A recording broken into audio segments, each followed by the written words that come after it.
ഒരു previous year question നോക്കാം. The brothers as well as their sister dash good at their studies. Option is, was, has, are. ഈ ചോദ്യം subject verb എഗ്രിമെന്റിൽ നിന്നാണെന്ന് മനസ്സിലായി. Options നോക്കുന്നു. ഈസ് സിംഗുലർ ആണ്, വാസ് സിംഗുലർ ആണ്, ഹാസ് സിംഗുലർ ആണ്, ആർ പ്ലൂറൽ ആണ്. ഓപ്ഷനിൽ 3 സിംഗുലർ വന്നു, ഒരു പ്ലൂറൽ വന്നു. ആൻസർ ആ ഒരു പ്ലൂറൽ ആയിരിക്കും. രണ്ടാമത്തെ ചോദ്യം നോക്കാം.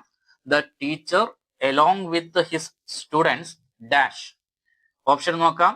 Has arrived, have arrived, are arriving, were arriving.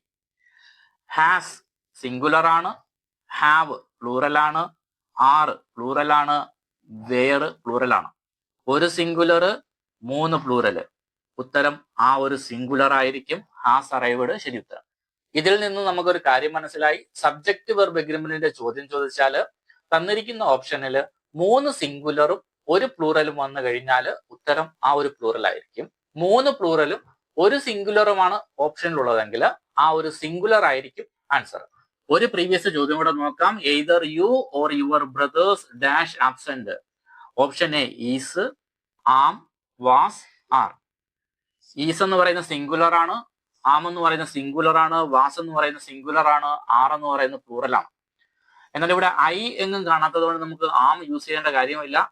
ഇവിടെ നോക്കിയേ 1, 2, 3 സിംഗുലർ വന്നു, ഒരു പ്ലൂറൽ വന്നു. ആൻസർ ഈ ഒരു പ്ലൂറൽ ആയിരിക്കും.